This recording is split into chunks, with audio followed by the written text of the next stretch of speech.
Call the meeting to order. Please rise for the pledge of allegiance.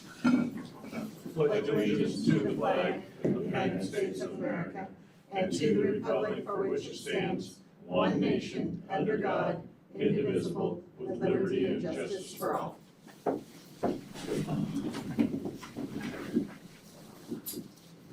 Good morning, everybody. I'd like to welcome you to today's edition of the Board of Commissioners meeting. It is February 21st, not Friday, but Wednesday.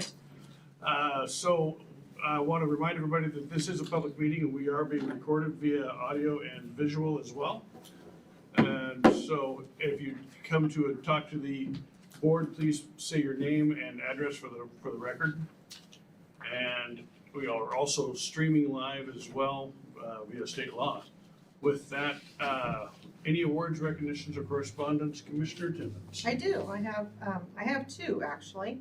And one, the first one is a letter that was written to us by a person that we did the pit count, the homeless count, the other day. And I just thought it was interesting, numbers that are coming in. Umatilla County has 205. Is that what it is? That's what it is. No, it's not. That can't be right. It's better than 79. It is better than 79. All right, worse than 79. But if you talk to people that actually, especially right here in Pendleton, they'll tell you those numbers are up around 300 just for Pendleton. So, What did it say Pendleton's pit count was?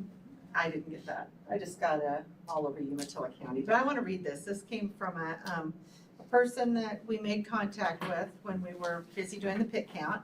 And it says, to all of you very special people who took time out of your busy schedule to watch over us in our time of need, to make sure we were warm and fed, and made us believe that there were people there, that there were and are people who really do care about us,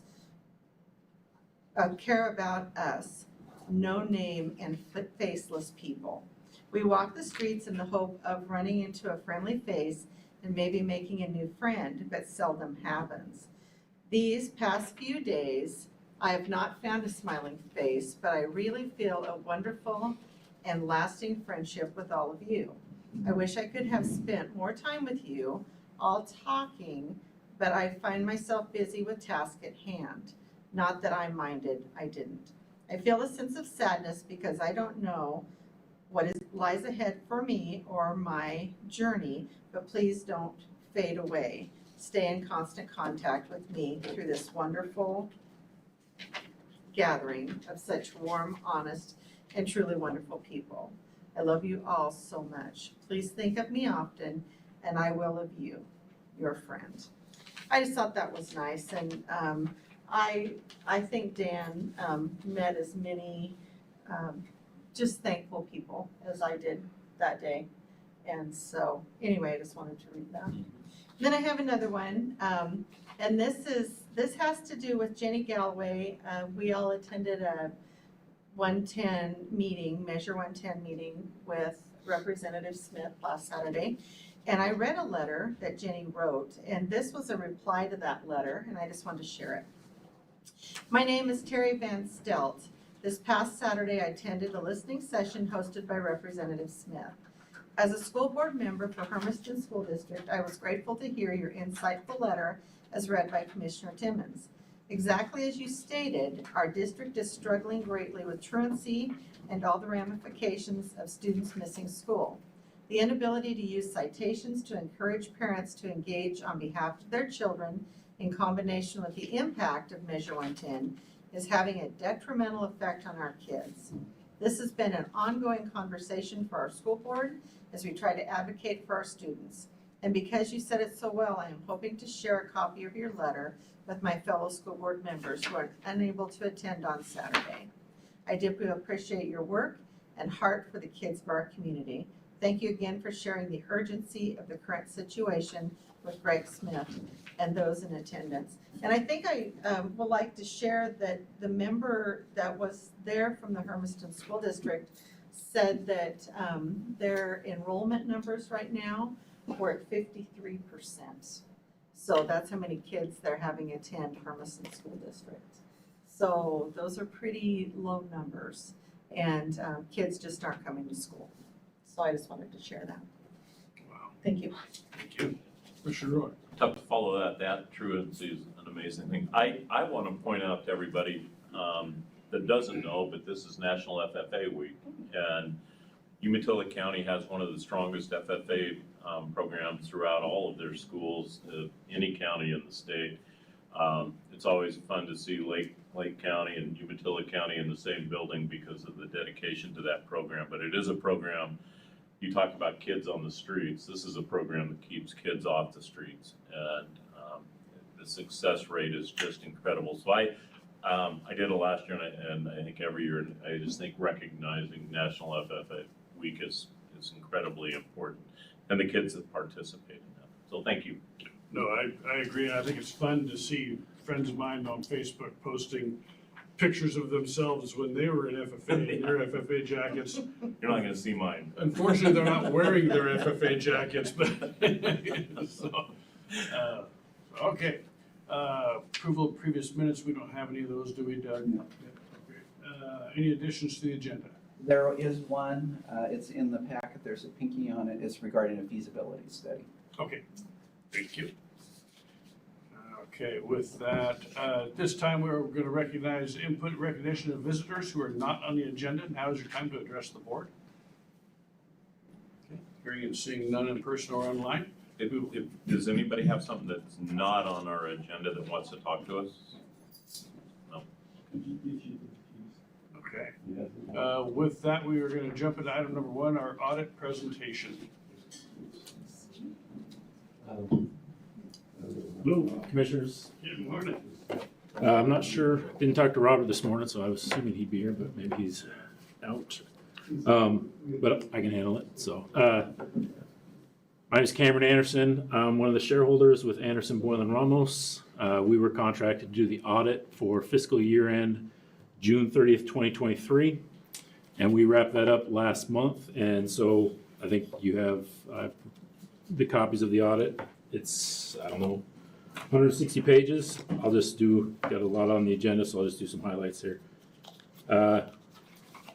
Page 6, the first paragraph is really the meat of what we do. We test transactions to state an opinion. So paragraph 2, in our opinion, the financial statements referred to above present fairly in all material respects. So that's what we want. We don't have any disagreements with management.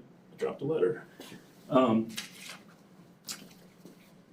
So yeah, so in essence, it's a clean audit. These financial statements, in our opinion, are correct. So that's kind of what you guys hire us to do. Sorry, did you say clean audit? A clean audit, yes. I heard you the first time. I just wanted to hear it again. Page 11 is basically the balance sheet of the county. At the end of June 30th, had 70 million, a little over 70 million in cash. And then about 57 million in fixed assets. So total net position is about 127 million at the end of June 30th, 2023. And just a reminder, you guys are on cash basis, so there's no receivables, no payables, not very many liabilities and assets on there. It's basically kind of just strictly cash and equipment. So page 12 is essentially the income statement. Change in net position. So your change in net position went up during the fiscal year by about 7.8 million. So due to various, increase in property taxes and grants and stuff like that. So that's healthy. The next couple of pages are the fund financial statements that all the funds are broken down. It just kind of breaks down those beginning numbers by funds. I think you have up to 42 funds that Robert and his team track. So yeah, there were a couple findings on the budget, and those have to be reported in the back of the audit report that we submit to the state. In our opinion, they're very minor, but they do have to be in the letter. So we also did a single audit for the federal awards, no findings for federal award expenditures. So that's kind of a big deal as well. I think the major programs were still the COVID money that has come in, it's kind of been sitting there, and as it gets spent, we have to do testing on how it gets spent, and everything was in order there, so. Yeah, so no, any questions you may have on that? I was hoping Robert was gonna pop in, but Yeah, I guess I would just say, like to thank Robert and his team for working with us. It's a big deal for us to come and bug them for a couple weeks and a lot of back and forth for a couple months, so, Robert and his team are good to work with, and we appreciate that, so. Did you get a chance to audit our new software program and take a look at it? No, that transition happened after our June 30th, 2023, that transition Okay. happened, so, Okay. yeah, so no. I believe you guys moved to Cassell, We did. correct? Right, so we actually, I personally have a little bit of experience with Excel, but we do have some people in our office that have audited entities that have Cassell, so, yeah, it's a good piece of software, you know, so we're not anticipating issues for the county going forward. So. Okay. Thanks, Cam. Sure. I have the added benefit of having met with you a couple times on this. Sure. And I know how much work you and your team put into this, so I want to thank you. Sure. Absolutely. And Robert and his team, because they've, like you said, they put in a lot of effort on this. And, Yeah. and it shows. Yeah. So, Before you run away, though, one question is, any recommendations to us? No, I think, you know, you guys, from our perspective, have a good handle of the financial management. You know, Commissioner Shaver, you know, looks over that pretty good, so nothing that came about during the audit. Yeah. Okay, thank you. thank you very much. Thanks, Cameron. I do not. Okay, All right. great. Yeah, Thank you thanks. very much. Okay, item number 2, we're gonna suspend our regular meeting and go into a public hearing mode. So with that, I'll call a public hearing into order. Okay, what's before the board is consideration for Canal Road legalization. This is a time scheduled for a public hearing on it. You have seen the report issued by the department showing the history of the property and the road right-of-way and the lack of record that could be found documenting the location of the portion of the road. And so based on that, the department's recommending that the road be legalized in its current location at a 60-foot road right-of-way. This matter then is scheduled for a public hearing. Notices were sent to the adjacent property owners. It was posted on the road for the hearing. And so at this time, you can go ahead and conduct the public hearing. Okay. With that, anybody want to speak in favor of the motion? Okay. Hearing and seeing none in the room or online. Anybody in the room or online want to speak in opposition of this? Sir. And again, I'd like you to remind you to address it with your name and address for the record, please. Loy Uding, my address is 52480 Primrose Lane, Lapine, Oregon. And I'm speaking for Loyalta Corporation. I'm sorry. Loyalta Corporation. We Spell have, that real quick. I'm sorry, what was that Can you again? Spell that real quick. Loyalta. Thank you. We own the property adjacent to this legalization. And I guess we really don't quite understand all involved in this. They're actually proposing to take part of our farmland. We lease our farmland to Windy River. So if it's exactly where it is, it's a little vague. We went out and looked at it, maybe took some measurements, but it wasn't specific enough that we could say, well, we know exactly what's going to be removed from our property. So we estimate at least 1.2 acres, but there could be modifications to the current irrigation system, the circle, that would be required. So I understand, I did some research on the legalization that the county can do, but you know, I'm a little confused. There's some adverse possession. If the county didn't say that we own this property for 10 years and we actually used it, well then, in reality, that would become our property, or if this is eminent domain. I'm a little confused about what's going on here. As far as the legalization, if there's a structure, irrigation system, and we have to modify that, then we can be compensated for that. If you're taking the property, well, that's a little bit different deal. So we're just concerned about this whole issue of legalization. So maybe you could clarify that for us? Or is there somebody that could give us specifics as far as measurements? I'm gonna defer to our county council on the legal piece of that question. Okay, Sitting right next to you there. okay. So basically legalization, it is the road where it's currently located. And so you take the center line of the current road and go out 30 feet on both sides. And so that's where the road right-of-way will be after legalization. And what it does, the law allows it, since it's been in that location for the period of time, then it's just legalized in place. It's not part of adverse possession, you can't adverse possess against a public entity. But on compensation, I'm not quite clear what is in the road right-of-way now.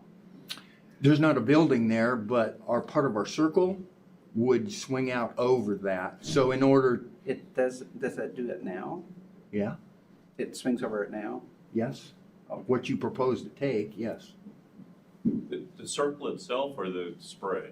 This part of the spray and the end gun would have to be modified then to back off. But here again, we don't really have a solid knowledge of what you want to do there. We're gonna have to change the end gun so it doesn't swing over the road. But that's normal anyway, because we Normal. don't allow water on the roads, but.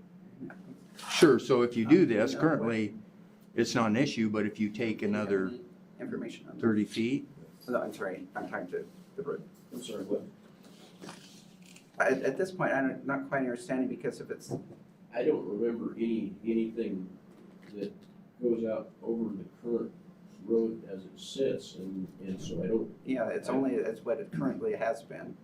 I think that this pivot comes out just to the edge of the road, and kind of what we're saying is if we encroach over, legalize the road, widen the road, then we will be over the road that time. They're widening the road? I get that.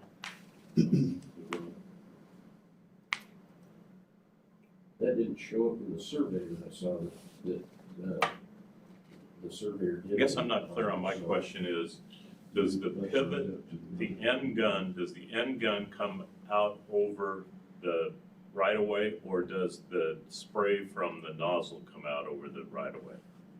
well, that's a great question. If we had a little more specific, or if it was laid out, then maybe we could see that. We're just a little curious Yeah, about that. there should be a map in that. Yeah, there is a map, yeah.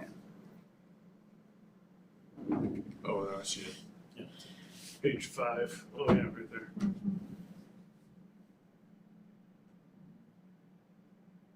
you want me to zoom in? Yeah, Zoom zoom out in. now.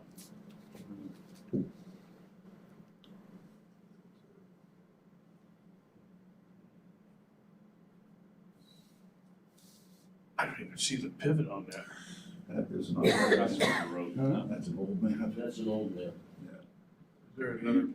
I don't think so. Oh, wow, yeah, that's old. Can we bring it up Hold on the on. Umatilla County side? Oh, yeah, can you just go to can you help her and go to the right, to the web? Umatilla County? Yeah, to the county.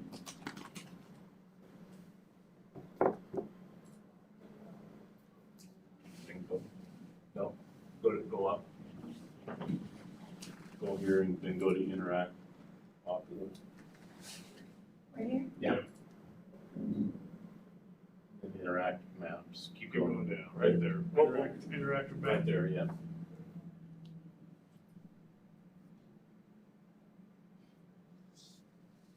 You close this one down.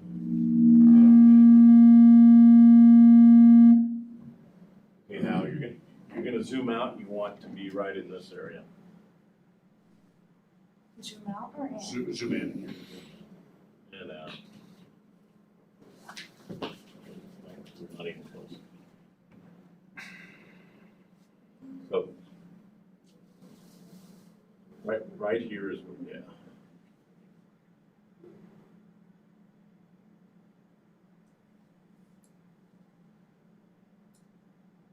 No, that's 84. Zoom out again.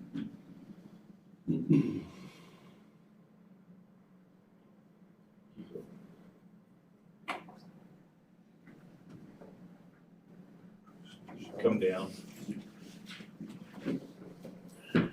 You see where it is?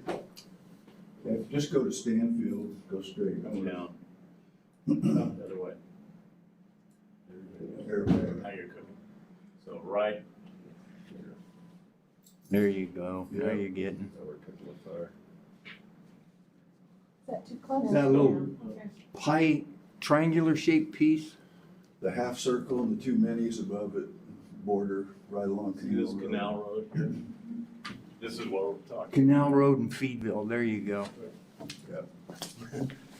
Yeah, this right here is what we're, so right here is what we're talking about. Correct. So you're saying this pivot, it looks, I can't tell from this map, but it looks to me like it's just spraying out there. But I can't tell.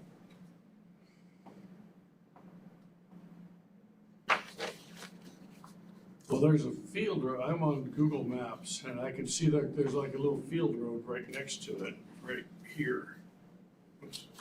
Yeah, there's a circle road. Yeah, and you can see the, So there's this, but is that on the right of way? I don't think the Can you- wheel's not there, is it? The wheel on the No, pivot? heck no. It is. It's quite a ways in. Yeah. Yeah. So it's just the, it looks like just the cannon spraying over it, is that? But yeah, it'll have to be shortened or modified or something. Plus, they're taking part of that property. You will be. Are we taking part of the property? Well, if you widen it, you will be. Are we widening the road? No, No. it's No. current, as it currently exists.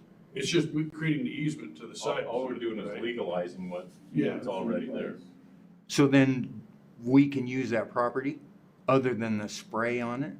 With the knowledge that there's an easement there, that if in the future we needed to dig it up for whatever reason, the county would have the authority to do. Okay. So we can provisionally use that property until you Yes.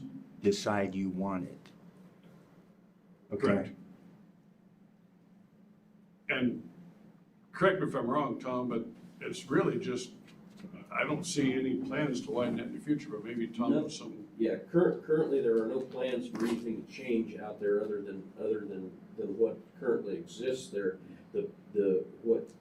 As we have these all over the county, where the actual county road does not rest on the described right of way. And as we find these, we try to clean them up, obviously, because it's just good business practice to make sure that we're maintaining what we have the legal right to maintain. And so at this point, there's nothing changing there other than the fact we're just legalizing things as they stand today and as they have been for a number of years. We're not moving the road, we're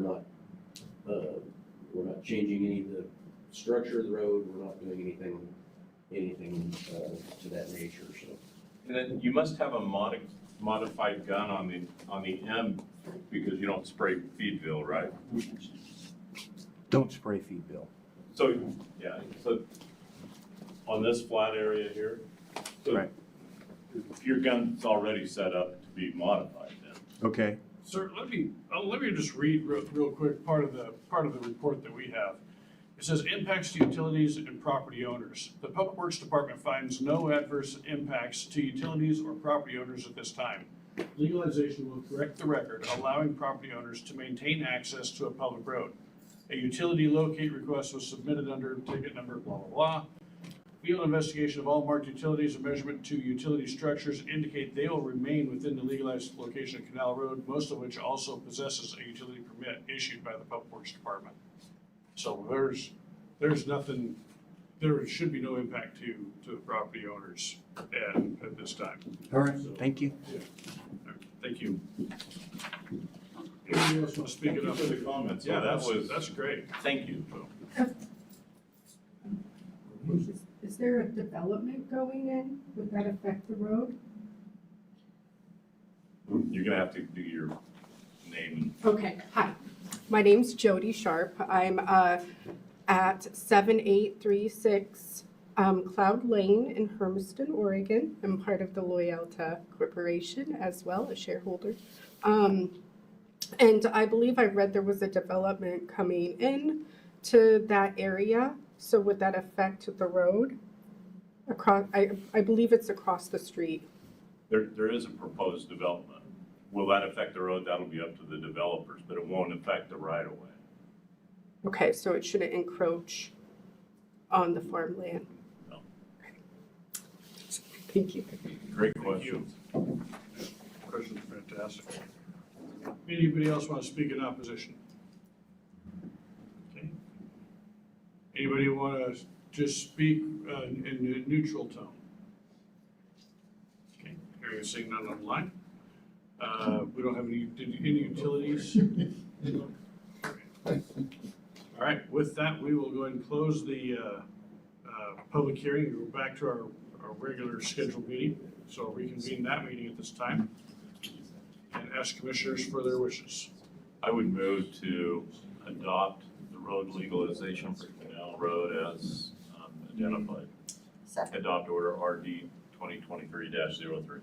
Second. Got a motion, a second, any further discussion? All in favor of the motion, say aye. Aye. Motion carries. Thank you for the conversation, that was a good one. Item number 3, drum roller purchase.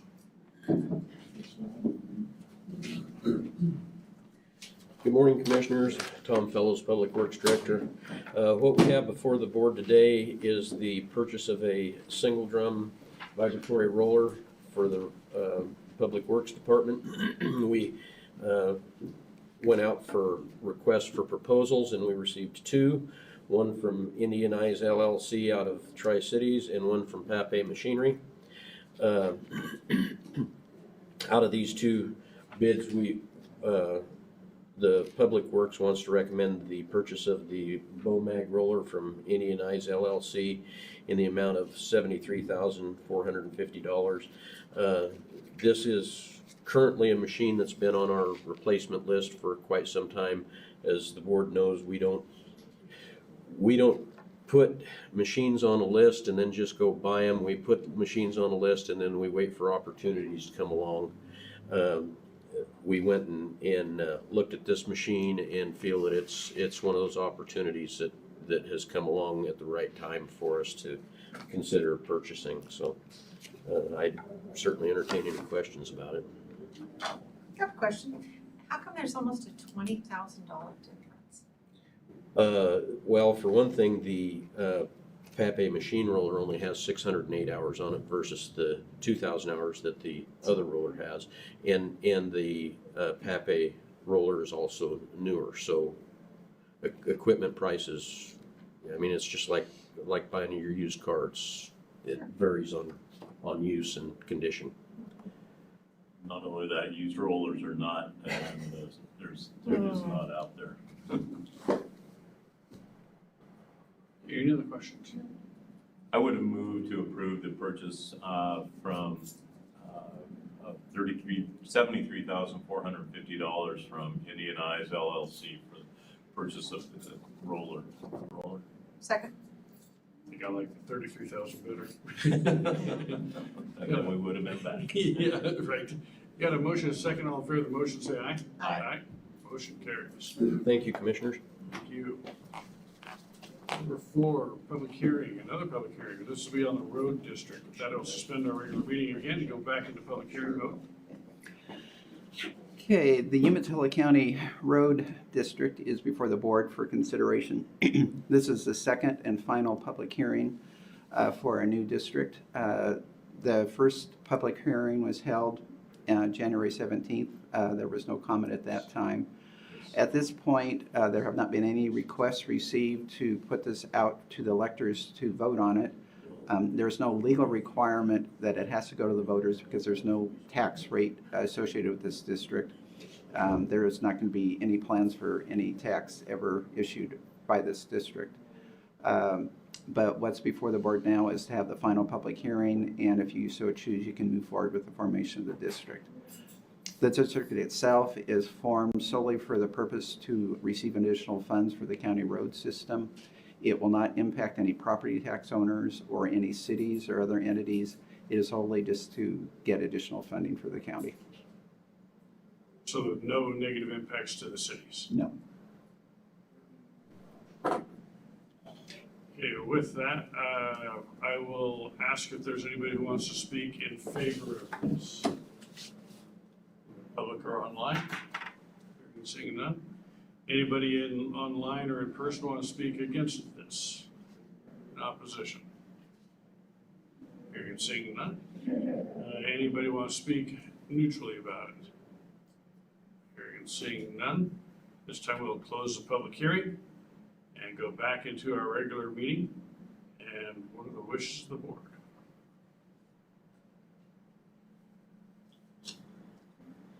I move to, oh, I'm sorry, go ahead. Do we have to set a date, or can we've already done that? Yeah. Yeah, we're This just is the second. Yeah, the second here, yeah, sorry, go ahead. I move to adopt order number BCC 2024-026. Second. Got a motion, a second. All in favor of the motion, say aye. Aye. Aye. Motion carries. Item number 5, District Attorney Conference.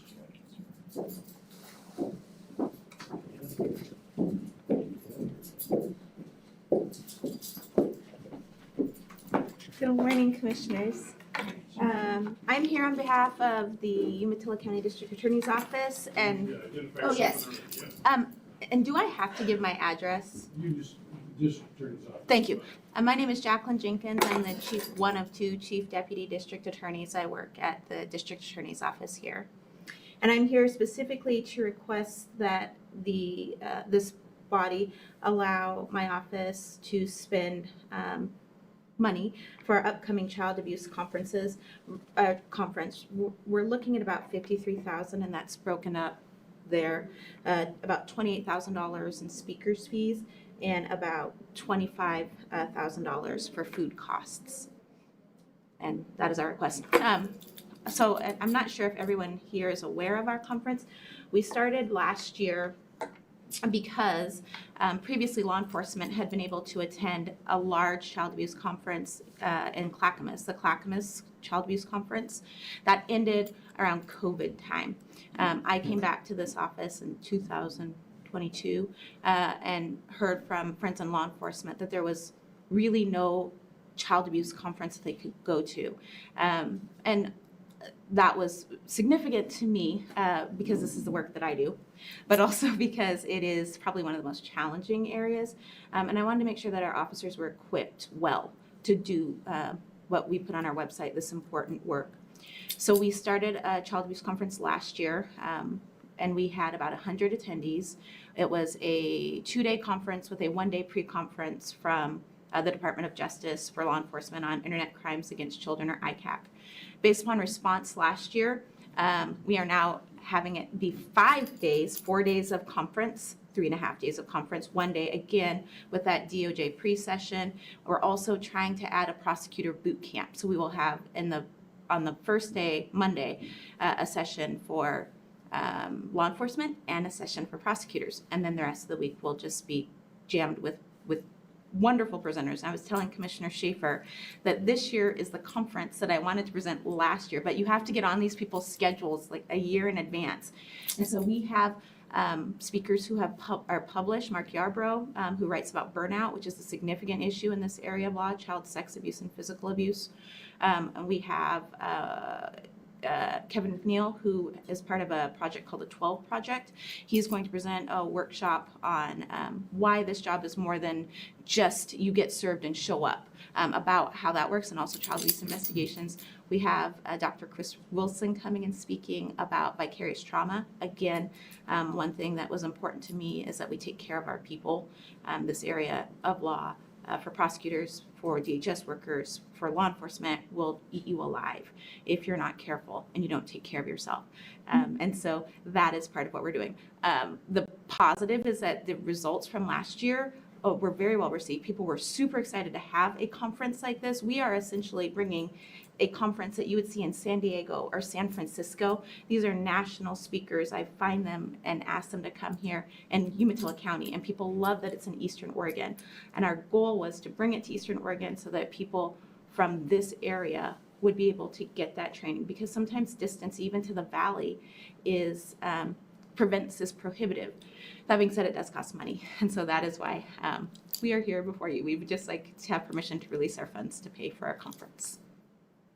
I think this conference is fantastic. Unfortunately, it's necessary, and it's the work you do is incredibly difficult. I think this conference is fantastic. I love everything about it, maybe except for the name. That's fair. No, I think this is fantastic, and I'm tickled that you guys are doing this. Thank you. And I don't know if I've said this before, but I do appreciate the commissioners, the county's support. You all gave us startup money. We have not touched that. My goal is to just leave that in case something goes horribly awry. But we have been fairly sufficient, and I hope we will continue. We are planning for 200 registrants this year. That should cover, just registration fees should cover our expenses, hopefully. If we have less expenses, we'll have to pay for less food, so it will work out. But beyond the money, the commissioners have never questioned us when we thought, I mean, it's kind of a bold and audacious thing to take this conference that is held in one of the largest counties in the state and bring it to Umatilla County. And we were never questioned. We were never challenged about that decision. You all supported us financially. You supported us just like now, just personal support.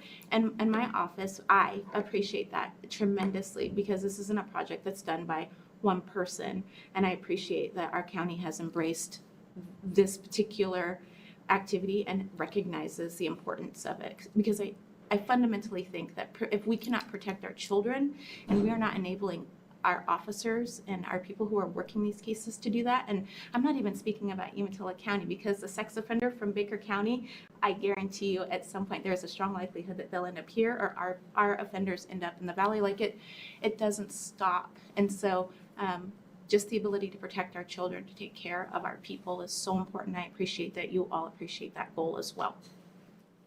I'm going to take privilege, and I'm going to make the motion to approve speaker and food expenditures for the upcoming 2024 Child Abuse Conference, projected total of $53,000. I'll second. No, go ahead. Go ahead. I'll second it. Okay, we have a motion and a second. Any further discussion? I'm with you. My hat's off to you and all of your work that you're doing with this.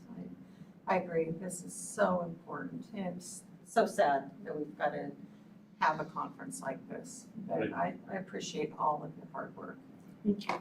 I think it's smart to end on a positive note with the golf tournament. I just think it's a good way to really wrap that up. Well, and we tried to coincide our training with that event also to help Guardian Care Center, because the work that they do is so important, and it's a fundraiser for Guardian Care. So we're bringing in people. Hopefully they will stay for something lighter, and golf for FORE for kids is the goal. And the Guardian Care Center has been a tremendous partner to us in this conference. They have helped us at the conference as far as setting up, and also helped us with grants. So we are thankful for Guardian Care. Thank you. Thank you very much, Commissioners. I appreciate your time. All in favor of the motion, say aye. Aye. Motion carries. Thanks, Jackie. Thank you very much.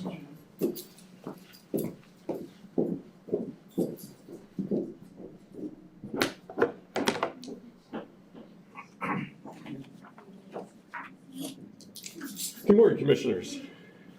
Deanne Lanai, Director of Administrative Services.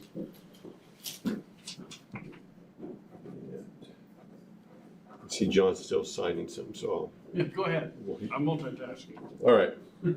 Before you is, we're seeking approval for or adoption of Personal Identifying Information Policy, so PII policy for the county.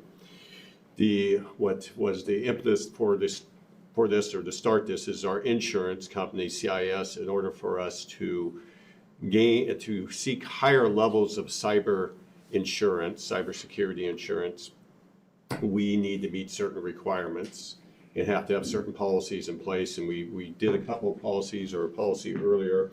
This is one of the policies we have to have in place, basically stating that we will only keep what personal identifying information that is absolutely needed and only release that information for specific reasons such as taxes, in a sense. So to make sure that we are doing our best to keep people's information secure. And that's, so we have to have one of these policies in place, and that's what's before the board.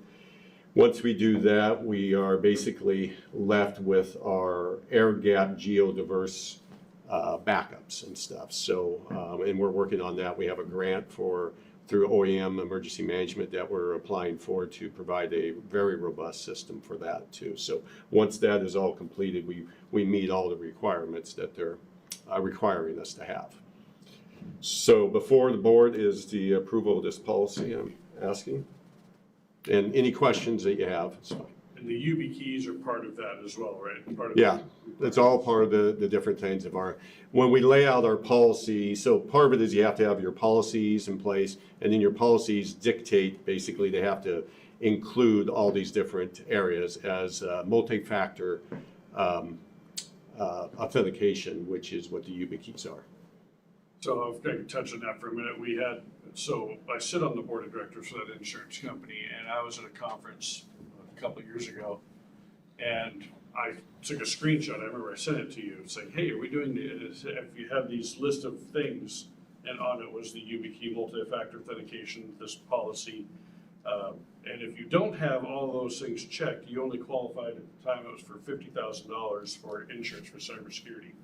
If you had all of those things done and in place, you qualified for, I think it was $300,000 or $500,000 for insurance for cybersecurity. So if you got attacked and you didn't have all that done, you could get $50,000 to help recover or whatever you needed to do. But if you had all that in place, and the insurance company give you $300,000 or $500,000, I forget what it is. Yeah, there are layers, tiers, and I think it goes up to the 500. It's like the next tier is 200 or 300. I think there's 4 tiers altogether or 3 tiers. I can't remember. So the more things you have done, the more you can receive in insurance from CIS. So The only concern I had was the repository of the information, and Jennifer walked us through that on how HR handles that, so. that Good. answered my questions. all right. With that, I would entertain a motion. I move to adopt the personal identifying information policy, policy number AS-15.0. Second? Got a motion, a second, any further discussion? All in favor of the motion, say aye. Aye. Motion carries. Yeah, thank you. Item number 7, sound system replacement. Is that you as well? Yes. So in room 130 here, we have our system, which actually is the sound system. We have the OWL, and then we have the loaned us through Unitech loaned us a demo system for part of our mics and everything in here. And we also have our cameras, and it's getting to the point that as you look at the video and everything, we're having challenges using the OWL just the way it's set up there. So we want to, last year we put into our 5-year plan with IT for this year to replace and upgrade this system. So we, in our budgetary plan that we lay out with the commissioners through a 5-year plan, we have $20,000 in there to replace the portion that we're borrowing and to replace the cameras. This before you is for $14,000 to do that work. And it would, as I just mentioned, we would replace the miking system, the OWL would go away, and we would put in some new cameras in here. My question, what will the miking system look like? Will it be a ceiling mic or? It will be a ceiling mic, but a newer one, and we'll have them come in and tune the system and get it all so it's working a lot better than it is now. Yeah, because we had quite a few complaints the other day that halfway back and further back can't hear in here. I was noticing that in the back of the room, and I texted my guys, and then they tried to deafen us there for a minute. And so, yeah, so there's some issues with the current one that we're having, and so. But that's now all why- that'll be replaced.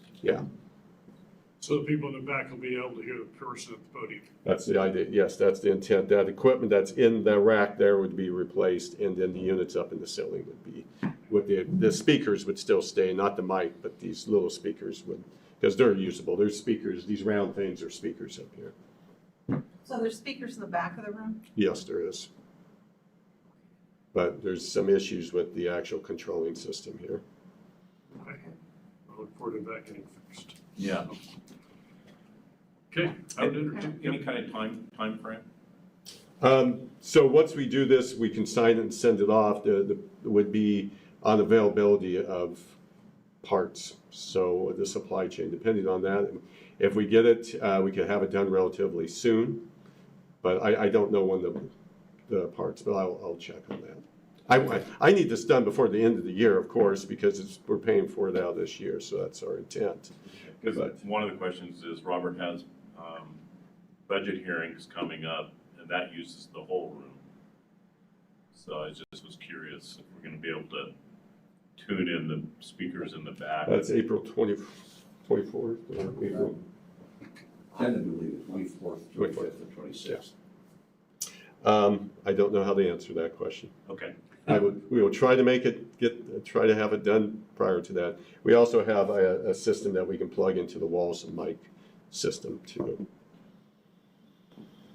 I'd move for approval of the sound system replacement for room 130. Second. Got a motion, a second. Any further discussion? All in favor of the motion, say aye. Aye. Carries. Thank you, and have one more here. Software license renewal.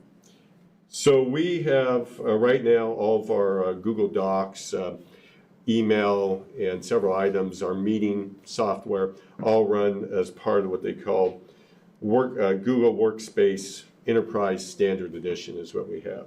And that's coming up renewal, and it's $58,788 or $58,788 to renew that for another year. We have a 3-year contract with them, and that's how much, and this is the last year.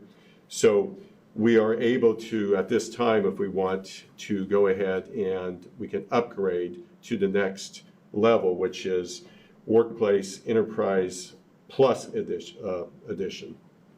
And I'm recommending, that's for $63,900. I'm recommending that we move to that because of a couple of reasons. One, the main one is with this, then Google would pre-scan our email attachments that come through.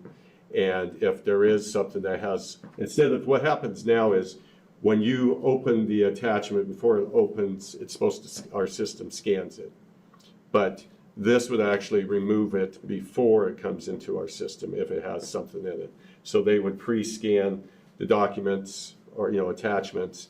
And then if there's several other security things that we can do that helps us do what's called e-discovery for, we could go back several years if we have to pull something because of HIPAA requires us to be able to search and find some different items that we can go ahead and now have e-discovery for all departments with this, which means we can pull and find things, which is one of the things that we need to keep within our HIPAA requirements. We do pay right now an extra cost that the health department does just so they can have that portion for them. You just have to pay that with the new. No, that would go away. How much extra we pay? Yeah, I think it's only about $1,000 or so though, That still closes that gap. a little bit. So I need to go back to the first part. You said that 58,000 and change was for a 3-year contract. That's, currently we have a 3-year contract. We're in year 3 of it, and we pay $58,000 every year. So it is an annual expense. Yes, it is an annual expense. So this would be another 3-year contract starting now that we would pay $63,900. Okay, and then one technical question is, how much delay are we gonna see in opening attachments? So you wouldn't see the delay in opening the attachment, but the email coming to you could have a delay, they say up to 3 minutes, possibly. That's what they quote as their maximum amount. So if I'm sending, somebody sending an email from NACO, and it has an attachment, it could take 3 minutes for it to be scanned, and then you would receive it at the most. Or it goes into my Yeah, inbox. and most of the time they say you hardly notice it. though. Okay, so, Any so difference? I have an email being sent to me with a virus. How do I know it has a virus and how do I know there was an attachment? So it's gonna go ahead and quarantine that, and then we would actually get notified in IT that that's been quarantined. We actually have something similar with it. We have some certain rules that we do not allow encrypted zip files into our system, and so we get notified of that. Now, I'm not sure if you get a message of it being notified or not. That would be something I'd have to look into. But IT would get a notification that there was a malicious email sent. Because that would be important, otherwise we're going back and forth, whoever the sender is trying to get that, find out where that thing is. You may end up with half a dozen of them, of the same email, or same attachment. And then we would never know until somehow we discovered it. Yeah, we get notified. I know right now with some of the other things, IT gets an email saying that this was quarantined and Right, that. But I don't know the answer to your question. because like on my personal account, I get a notification right then. And it may be that. I didn't ask that specific question when we were looking at it. I think it's a good idea. I would move, unless there's other, nope. I would move for the adoption and the authorization to upgrade our Google Enterprise program to $63,900 a month for a 3-year contract. That's a year. It's a year, not a month. A year, or a month, a year for 3 years. Second. Got a motion, a second, all in favor of the motion, say aye. Aye. Motion carries. Thank you, Commissioners. Thanks, Dan. Item number 9, gate requests for proposals. Good morning, Commissioners. Mark Tanner, Facilities Manager, Umatilla County. Before you is to go out for RFP for gates for the Community Corrections Hermiston project. As you know, the fence company that we originally had a contract with went bankrupt before the project was completed. The gates are what is remaining, and I need to go back out to bid to find a new company.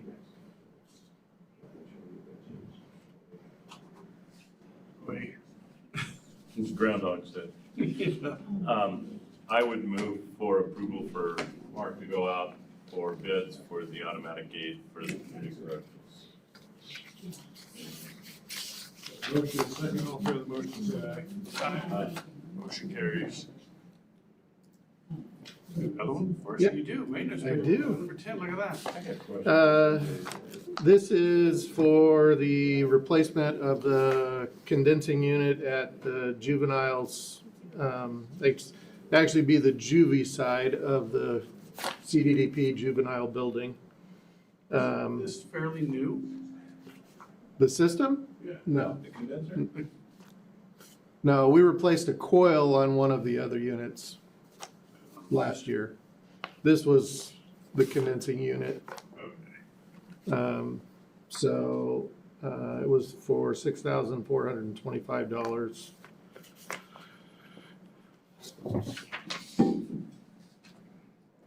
Any other questions? I move to approve payable to Murphy's Heating and Air LLC in the amount of $6,425. Got a motion, and a second, all in favor of the motion, say aye. Aye. Aye. Motion carries. Perfect. Thank you, Commissioner. Legislative request, number 11. Good morning, Commissioners. Bob Walter, Community Development Director. Can you hear me okay? Yes.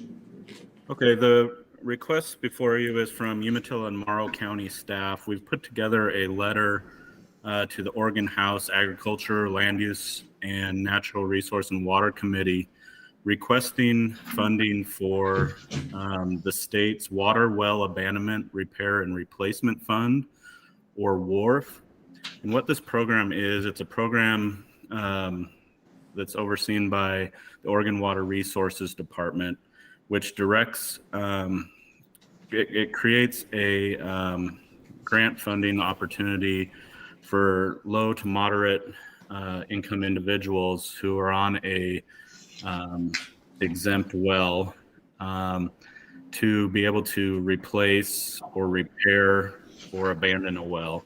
And the reason this program is important to us is because of the Loblama, the nitrate issues we are facing in the west part of Umatilla County and Morrow County.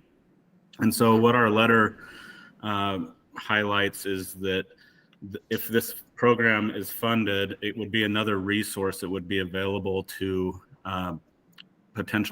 to well owners to give them access to funding to making repairs to their wells.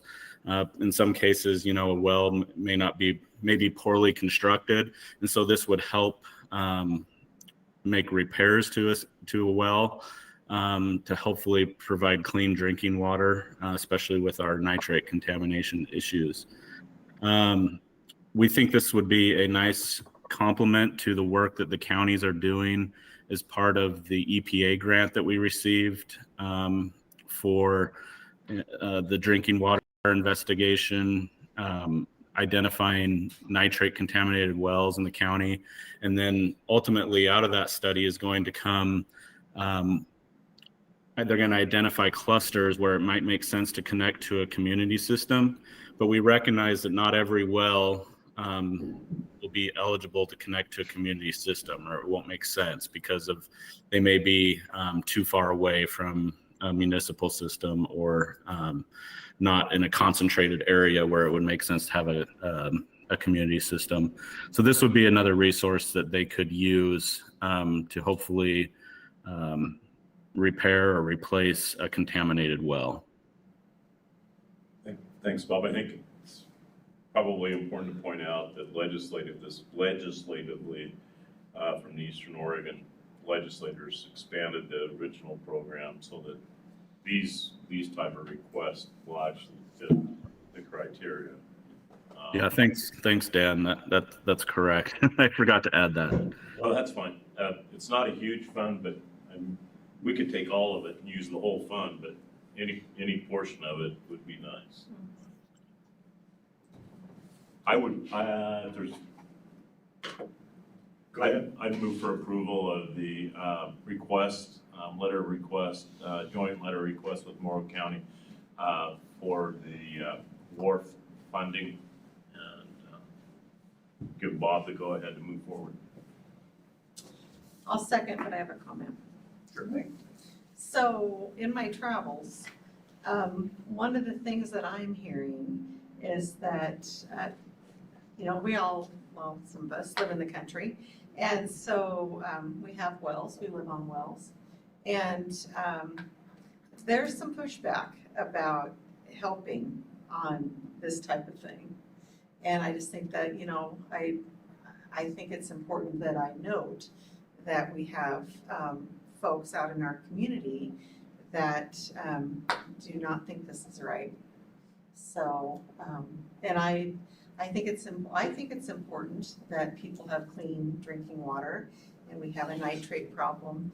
But when you buy a piece of property in the country and you're on a well, you have your well tested when you buy the property, and it's your responsibility as a property owner to take care of your well, and that's your expense. So I felt I needed to bring that comment up because it's certainly been brought up to me many times. So I just wanted to share that with both of you. Okay, I'm a little confused. So what's the issue with this one? The issue is that grant funding to help with wells or well replacement or well maintenance. No, I don't believe that money should be there for that.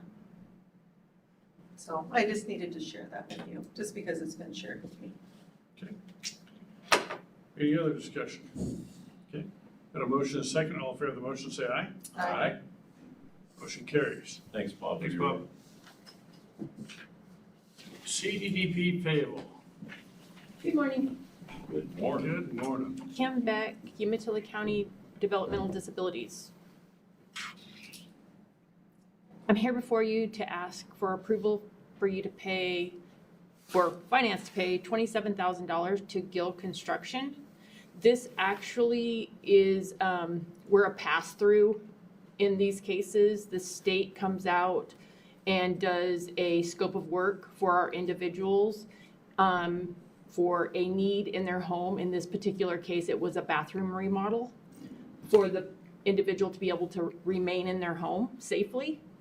And the state does a scope of work, bids are given, and the state then pays us back. We pay the contractor once the job is completed to the satisfaction of the customer, and then the state repays us. Normally, by the time I get here in front of you, the money's already here, but it was such a quick turnaround this time. We should be seeing the money back in our account by next week, probably.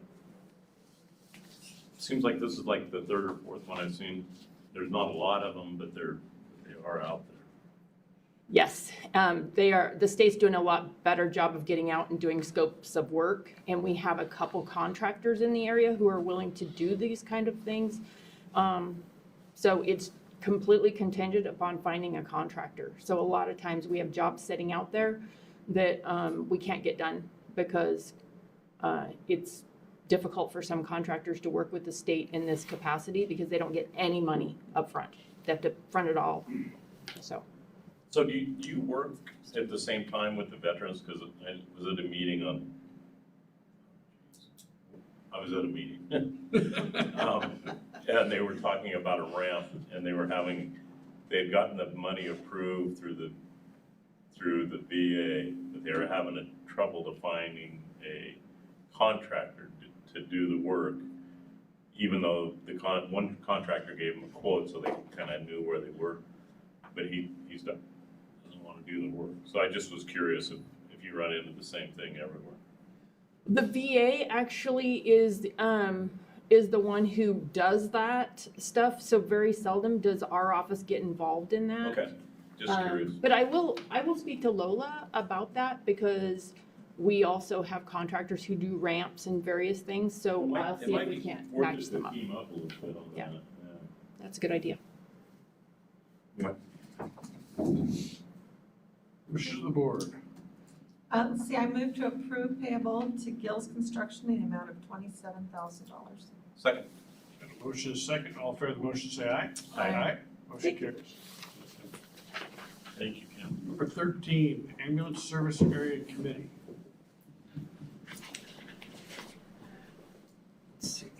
What's before the board is appointments to the Umatilla County Ambulance Service Area Committee. The current terms have expired, and so the request is to appoint individuals for another 2-year term to this committee. Many are previous and current active participants, and so we're just requesting to have the official appointment then. Doesn't include Heather or Maura. That's- Considering it. Yes. Killing me. I would move for approval of board order number BCC 2024-23. Second. Got a motion and a second. All in favor of the motion, say aye. Aye. Motion carries. Number 14, NACO Leadership Academy. Good morning, Commissioners. This is Jennifer Blake, HR Director. So what's before you today is a request to purchase 10 additional NACO High Performance Leadership Academy spots for Umatilla County managers to attend. This is about a 50% savings over what the current cost of the academy is, and Umatilla County has done a great job at encouraging our management to attend, and this will help us continue to develop our managers as we move forward. Being the inaugural Umatilla County person to go through this training, I highly recommend this training. It's fantastic. And I think Kim Beck would agree with that, who just walked out the door. So, yeah, I highly encourage everybody in management and beyond to go through that training. So, I could sit here and speak for a long time, but I'm going to pass because it's one heck of a program. yeah. Okay, I authorize the payment of $15,000 to the to NACO for 10 participants in the High Performance Leadership Academy. Second. Got a motion and a second. All in favor of the motion, say aye. Aye. Motion carries. Thank you. Thank you. 15, City of Umatilla payment. Payment to the City of Umatilla is before the board for approval. This relates to the long-term enterprise zone agreement for development in the City of Umatilla. A portion of the annual payment is set aside for economic development projects within the city. The city has identified, in this case, the Umatilla Hospital District's new clinic project. And so the amount of $450,000 is sought to be approved to the City of Umatilla for that project. I move for approval. Second, but I have a question. Go ahead. Is this a new construction, or do you know? It is. Yes. Okay, and is it right downtown? No, it's right next to their old clinic. It's well underway. Right, right. I was just curious if they were gonna revamp a building downtown, or if it was new. This is new construction. New construction. Wonderful. Okay, second. Okay. Got a motion and a second. All in favor of the motion, say aye. Aye. Motion carries. 16, Community Service Fee Agreement. As part of the Nolan Hills Strategic Investment Program, there is a community service fee component to that, and the funds are distributed based on the agreement by the districts and is approved by the Oregon Business Development Commission. In this instance, the districts are proposing to distribute the fund to all of the districts based on their tax rate, current tax rate, and the portion of the project within that tax rate area. In this case, there are two projects under this. One is for the wind solar component, and the other one's the battery component. So there are two different agreements to the districts. We have heard back from all but 3 of the districts in favor of this with the signed agreements. We're hoping to get 2 more of those within the next 2 weeks. And so what's before the board is to approve the agreements and the adoption of the orders. So we'll need 2 motions. Yes, please. I would move to adopt order number BCC 2024-24. Second. Got a motion and a second. All in favor of the motion, say aye. Aye. I'd move to adopt order number BCC 2024-25. Second. Got a motion and a second. All in favor of the motion, say aye. Aye. Motion carries. 17, letter of support. The county's been approached to give its support to the Oregon Range project on the Naval Boardman property. There is a proposed letter that was received. It is before the board for review and consideration. I would move for approval to support the multipurpose machine gun range on the Navy bombing range in Morrow County. Second. Got a motion and a second. All in favor of the motion, say aye. Aye. Motion carries. AOC membership. This is coming back before the board for further review. This is a payable to the national, to the Association of Oregon Counties for its annual dues. The current process for the organization is to lump all of their fees into one amount. So this is for $36,288.60, and this will represent all of the county's portions for all the different projects that previously were itemized. Okay. I'd move for approval of the payment to AOC of $36,288.66 for our annual dues. Second. Got a motion and a second. All in favor of the motion, say aye. Aye. Motion carries. Adams CBP grant. The next item is the Adams Community Benefit Plan Committee has recommended a grant to the board for approval. This is for funding that was done for improvements to the Little League field in Adams. There was quite a bit of work done and exceeded over $8,000 in costs. And so they're requesting now to approve the grant. I have a comment. Go ahead. I think if you haven't been to this, this is absolutely wonderful. I mean, they welcome all these little league kids. I mean, some of them can barely walk. I don't know how they hold a bat. To, junior high. And one thing about Adams is they've just embraced this whole baseball, softball thing. And it's actually fun to watch. It's a great community support. I just can't say enough good things about it. Tri-League. So, yeah, Tri-League, it's wonderful. Triangle Little League. Not Yeah. only am I familiar with it, I was a product of that, as are both of Oh, my there children. you are. So- And you have 2 other staff that used it too. Oh, it's a heck of a facility. It is. From where it was 3 years ago. A few hours Oh, there. yeah, Oh, my gosh. So I move to approve grant and adopt order number BCC 2024-27. Second. Got a motion and a second. All in favor of the motion, say aye. Aye. Motion carries. So, one more? Yes. Yes. This is a request for a feasibility study. This is to IRZ Consultants to create a study to determine the feasibility of a second river intake system near the current Plan 1 for the Central Water Project. And so what this is doing is just authorizing the consultant to put together a study to see if the project itself is feasible and come up with a cost estimate as well. I would move approval on that project. Second? Got a motion and a second. Any further discussion? All in favor of the motion, say aye. Aye. Thank you. Carries. Thank you. Okay, any final thoughts from commissioners? Commissioner Fitz? Nope. Commissioner Doran? Nope. Okay, with that, we are adjourned. Thank you, everybody.